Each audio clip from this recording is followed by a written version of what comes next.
A dramatic dawn raid at the Johannesburg residence of senior political figure Blade Nzimande has sent shockwaves through South Africa's political and social landscape, jolting the nation awake to scenes more commonly associated with high-profile crime dramas than the quiet retirement of a long-serving public official. In the early hours of the morning, heavily armed SAPS officers, supported by specialized investigative units, arrived with precision and discipline, surrounding the property before moving inside in a tightly coordinated operation. The timing alone has ignited intense debate, coming just hours after Nzimande publicly announced his retirement from government, an announcement many initially interpreted as a routine and dignified exit from public life. Instead, what was meant to be a quiet transition has transformed into one of the most talked about political controversies in recent memory, dominating news cycles, radio talk shows, social media platforms, and conversations in homes, taxi ranks, and community spaces across the country. Families awoke to breaking news alerts and grainy footage of police vehicles lining suburban streets, while commentators and ordinary citizens alike began dissecting every detail, searching for meaning in both what was seen and what remained concealed.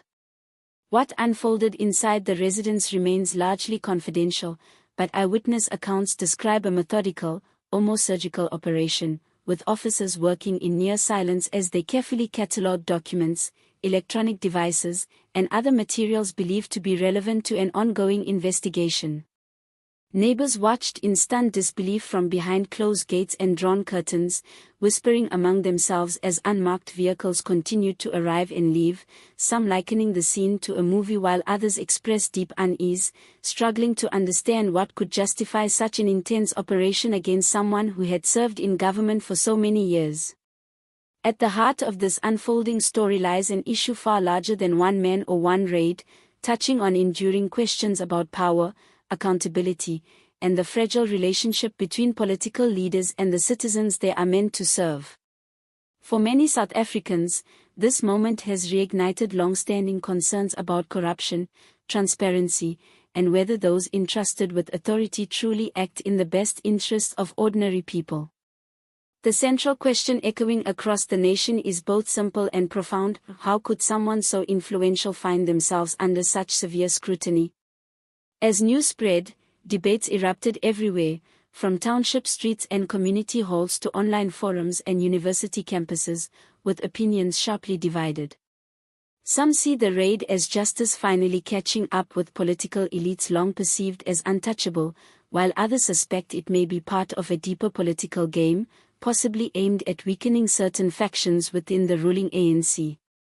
Many analysts argue that the truth likely lies somewhere between these extremes, shaped by a complex mix of legitimate investigative work and internal political dynamics. Political commentators have been quick to point out the significance of the timing, noting that Nzimande's retirement announcement appeared sudden and poorly explained, fueling speculation that he may have anticipated legal or political trouble. Others suggest that internal party tensions, factional rivalries, and shifting alliances may have played a role in triggering or accelerating the investigation. Leaked reports circulating in media and political circles claim that intelligence agencies had been monitoring Nzimande's activities for months, flagging potential irregularities linked to government contracts, development projects, and financial transactions, though official confirmation of these claims remains limited. This lack of clear, authoritative information has left the public piecing together fragments from rumors, anonymous sources, and investigative journalism, creating an atmosphere thick with suspicion and uncertainty. Inside the house, investigators are believed to have seized large volumes of paperwork as well as digital devices such as laptops, mobile phones, and external hard drives, all reportedly destined for detailed forensic analysis. The careful and deliberate nature of the search suggests that authorities were not acting on impulse but were executing a well-planned strategy, reinforcing the perception that this case could have far-reaching implications. For many citizens, images of officers carrying boxes of potential evidence have become a powerful symbol, a stark reminder that even those at the highest levels of power may eventually be called to account. Beyond the political drama and speculation, the raid carries real-world consequences for communities across South Africa, as some of the seized materials reportedly relate to decisions affecting education funding, housing developments, and infrastructure projects. Parents, teachers, community leaders, and activists have expressed deep concern, wondering whether alleged misconduct could help explain why certain schools remain under-resourced, why promised housing projects stalled or never materialized, and why essential community services continue to fall short of expectations. In townships and rural areas, frustration has been building for years over broken promises and perceived mismanagement of public funds, and many residents now see a direct link between high-level political decisions and the daily hardships they face. For these communities, the investigation is not an abstract political spectacle but a deeply personal matter tied to justice, fairness, and the future of their children. Within government circles, the mood has reportedly grown tense, with senior officials convening emergency meetings to assess the potential fallout of the raid and its implications for both governance and party unity. Some leaders have been quick to distance themselves from Nzimande, emphasizing the importance of accountability and the rule of law, while others have urged caution, insisting that he deserves the presumption of innocence until proven otherwise. Opposition parties, sensing both an opportunity and a responsibility, have called for broader investigations into systemic corruption and for stronger oversight mechanisms to prevent similar situations in the future. SAPS has issued a brief statement confirming that the operation was conducted lawfully and that due process will be followed, but the lack of detailed information has only intensified speculation and debate. Social media platforms are flooded with theories ranging from financial corruption to illegal contract deals, and while some claims are almost certainly exaggerated or unfounded, they reflect a deeper and more troubling reality: a growing public distrust toward political leadership.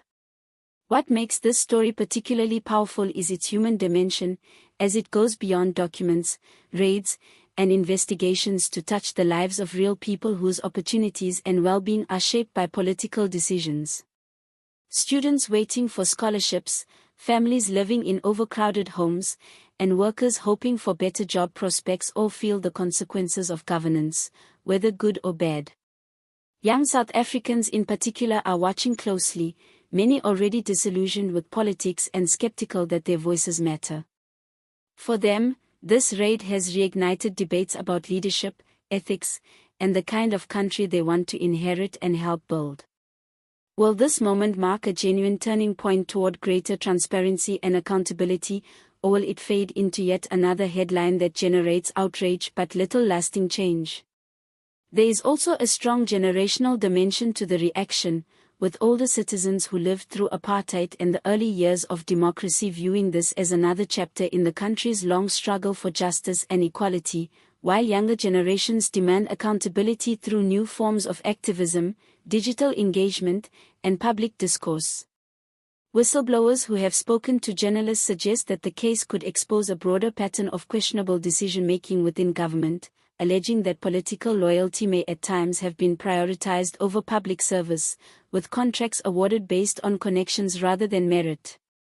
If these allegations are substantiated, the consequences could be profound, affecting sectors ranging from education and healthcare to economic development and public trust in institutions.